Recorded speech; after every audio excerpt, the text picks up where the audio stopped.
RV life can be fun, exhilarating, and exciting. Mhm. Until it's not.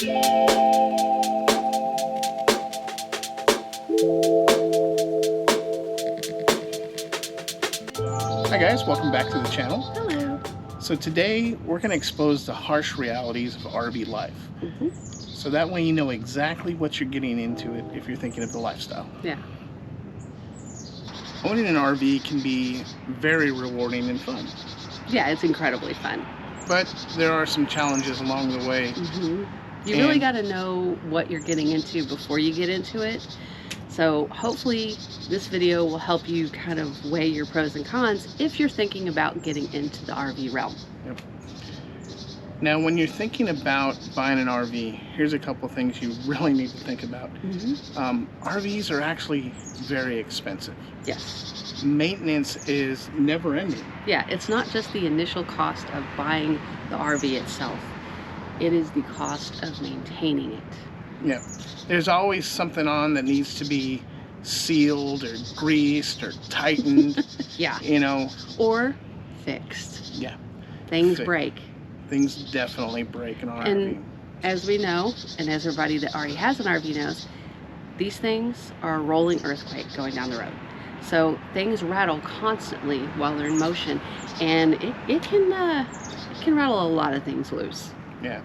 Now, we got our RV during the COVID times, like a lot of people, you know, and we got, what's the word?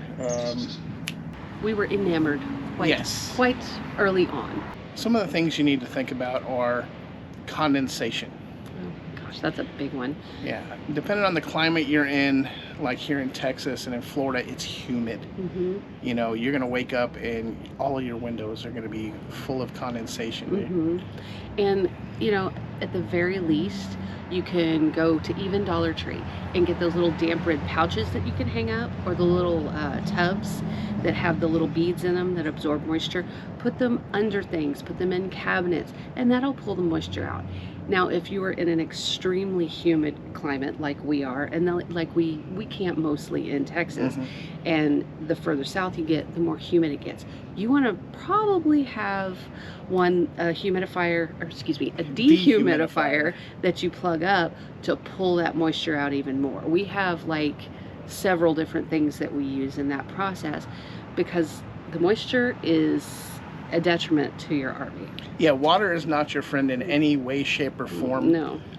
Things are gonna leak. Yeah. You know, as you're going down the road, things are gonna loosen up, fittings are gonna give out, and you're gonna drip. You know, things will fail. You're gonna look one day and go, where the hell did that come from? Where is that water coming from? And then you have to search it out and find out if it's something broken, a seal that came loose, or if it's your slide seals that are either cracked and worn out, or if they're just flipped the wrong way.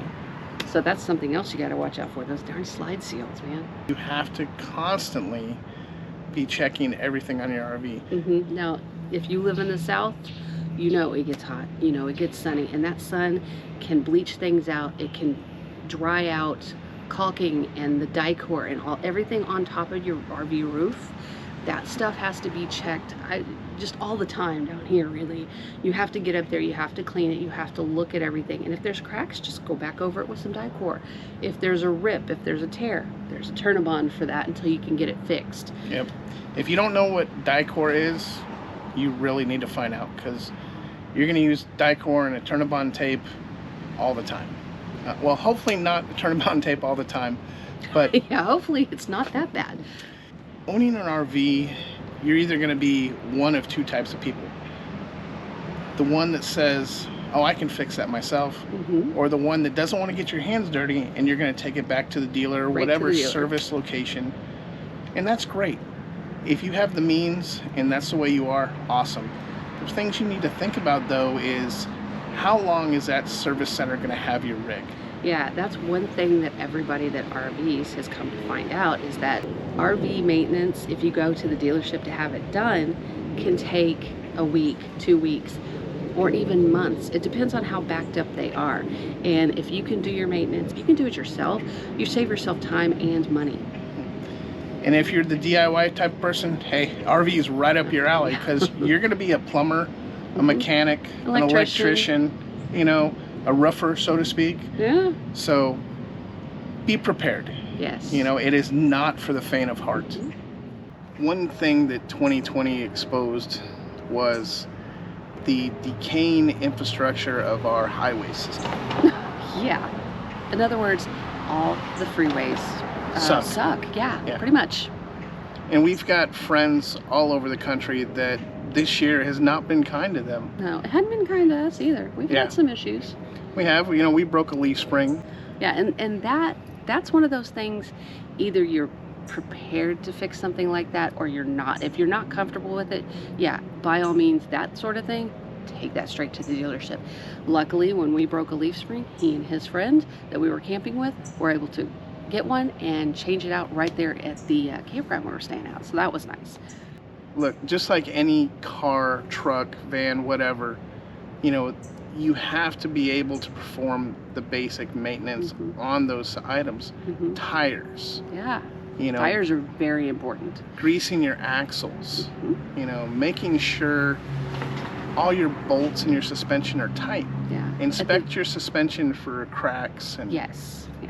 At the very least, before you leave on a trip, check all your tires. Every time you stop for gas, check your tires. When you get where you're going, check your tires, because those things can turn on a dime. You could be fine 1 minute and then the next you have a slash in your tire, or there's a bubble forming, or maybe it's losing pressure. And so you really want to keep a close eye on that. And if you have a towable, obviously your tow vehicle, your truck, make sure that that is good to go on every trip as well. Yeah, you want to make sure that your tow vehicle has its maintenance done. Boy Scout motto, be prepared. So if you're new to the RV world or you're thinking about getting an RV, all we can say this is do your research, have an open understanding that things will break. You know, and be prepared to be your own DIY mechanic or roofer or plumber or electrician, as he said before. You know, and one of the best resources out there is the one you're watching us on, YouTube. Oh yeah, he likes to call himself a YouTube mechanic. Oh, and I think I'm a certified YouTube mechanic. Oh, yeah, okay. Oh wait, is that certifiable? That's debatable. I think he's certifiable. Whatever. If you're going to buy a new RV, do your research, check the reviews on the manufacturer, see how they respond to claims with their owners, you know? Yes, that's very important. Are they responsive to the people that buy RVs from them? Do they have great customer service? Because that's a really big thing. We don't have very good customer service with the people that we bought this from, so we do everything ourselves. Yeah, finding the best deal on an RV doesn't necessarily mean you're going to have the best experience in the future. That's just a fraction of the whole buying process. Another great resource while you're doing your research is Facebook groups. Yes. Every manufacturer, somebody's created a Facebook group for, and that way other owners can help new owners with the problems that they've had and had to fix. Now just take everything in those groups with a grain of salt. You will find your answer eventually, but sometimes conversations devolve quickly in there. But there are very helpful people in those groups, so don't let the trolls, I guess you could say, discourage you there. Wait, but I thought everything on the internet was true. Yeah, you can't put anything on the internet if it's not true, right? All right, I'm sure we've missed a ton of stuff here. These are just kind of the points that we thought of. But if you've got something that you know that should have attention, quite often when you're RVing, leave it in the comments below. Share your knowledge with other RVers that may be watching this as well. Absolutely. We're by no means professionals, but we like to try and provide information to people that's useful. Well, I think that's it for today. Yep, that's it. All right, guys. Until next time, we'll see you out there. See you out there. Bye.